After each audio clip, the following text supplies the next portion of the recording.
नमस्कार, आपके साथ मैं रोहित कुमार। आप हैं न्यूज फाउंडेशन पर। चुनाव आयोग ने बिहार में चुनाव की तारीखों का ऐलान कर दिया है। 2 चरणों में बिहार में चुनाव होंगे।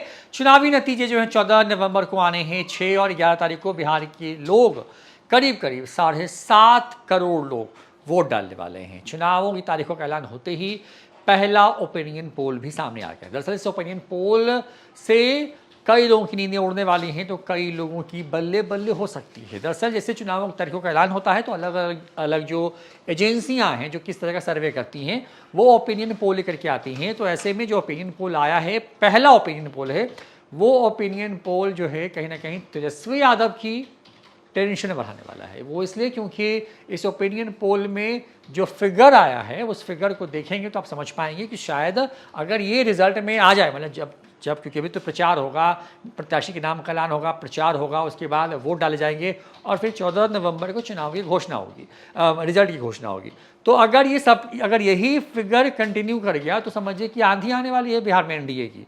तो कैसे पूरा विस्तार से बताएंगे, लेकिन एनडीए में चिराग के लिए अच्छी खबर नहीं होने वाली है। अच्छी खबर नहीं है प्रशांत किशोर के लिए।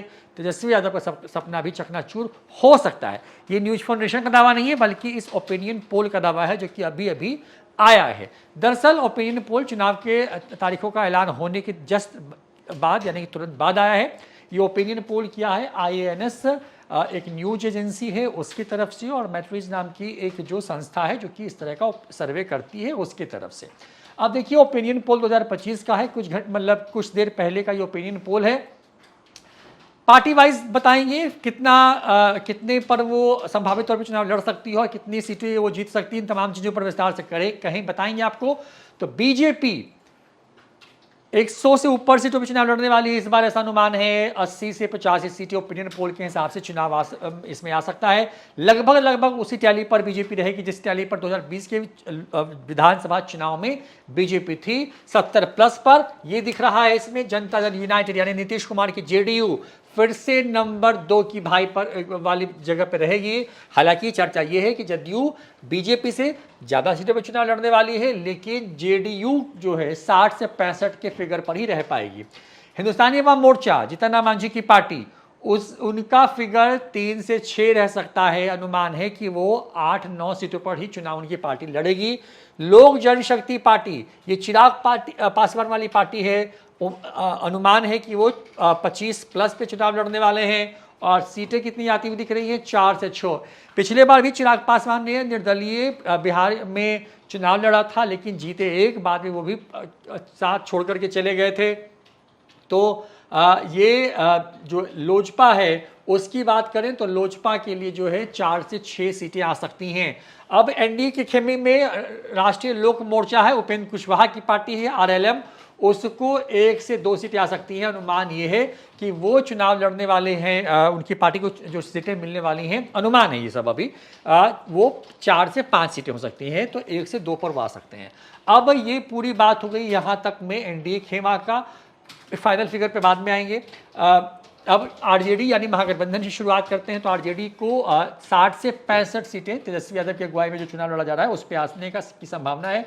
यहाँ पर ये कांग्रेस पार्टी है, कांग्रेस 7 से 10 पर सीटें ला सकती है। आरजेडी के बारे में जो मैं एक बात कहना भूल गया वो ये कि 150-55 पे चुनाव लड़ सकती है पार्टी वो, और 60 से 65 जो है वो फिगर जो है वो आ सकता है इस तरीके से। तो ये फिगर आप देख रहे हैं यहाँ पे। उसके बाद देखिए कि यहाँ पे जो है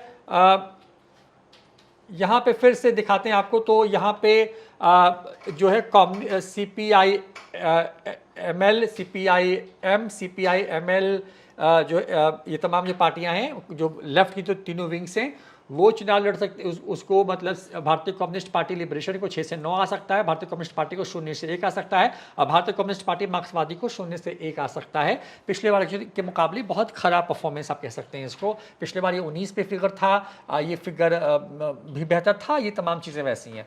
विकासशील इंसान पार्टी मुकेश सहनी की पार्टी है, संभावना है 20 के आसपास पे चुनाव लड़ सकते हैं। 2 से 4 सीटें इनको आने की संभावना जो है इस ओपिनियन पोल में है। AIMIM असुद्दीन ओवैसी की पार्टी जो सीमांचल के इलाके में काम की हुई है, पिछले चुनाव में 5 सीटों पर चुनाव जीत करके आई, बाद में 4 को तेजस्वी यादव ने अपने पाले में मिलवा लिया था। लेकिन यहाँ पर 1 से 3 यानी कि सीमांचल में एक तरीके से कहें कि जो मैजिक था मोरलेस उसको बरकरार रखने की कोशिश जो है इस पे दिख सकती है। जन सुराज पार्टी प्रशांत किशोर की पार्टी है। लगातार सर्वे में मुख्यमंत्री की पसंद पर वाले सर्वे जो हुए उसमें प्रशांत किशोर तेजस्वी यादव जो है बने हुए हैं, लेकिन इस सर्वे में जो IANS का और मैट्रिक्स का सर्वे है उस सर्वे में प्रशांत किशोर को 2 से 5 सीटें आते हुए बिहार की दिख रही हैं, तो खाता खुल रहा है। इसके साथ अन्य में BSP JMM समेत तमाम जो पार्टियां हैं जो कि चुनाव लड़ती हैं। बसपा का पिछले बार भी विधायक था बिहार के अंदर में, हालांकि वो बाद में जमा खान जो हैं वो JDU के साथ आ गए थे। तो बसपा और JMM भी एक सिर्फ चुनाव लड़ सकती है, और जो अन्य हैं बसपा निर्दलीय तमाम लोग हैं उसका फिगर 7 से 10 आ रहा है।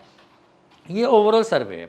अब हम बात करते हैं NDA बनाम महागठबंधन की। तो देखिए, अगर NDA को जोड़ लें तो सबसे बेसिक से शुरू करते हैं तो 140 और उसके बाद 9 यानी कि 150 के करीब सीटें NDA के खाते में।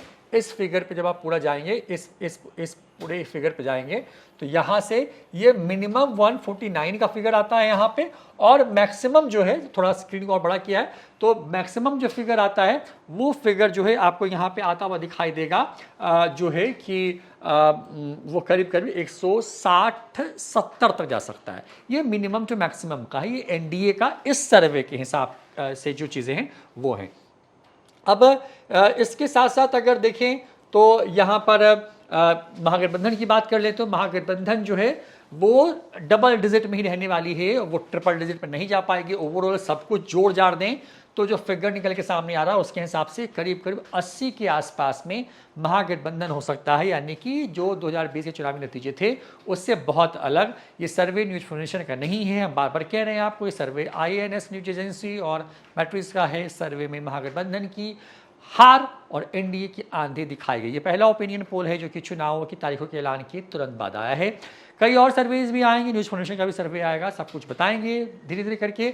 आप बंद रहिए न्यूज फाउंडेशन के साथ।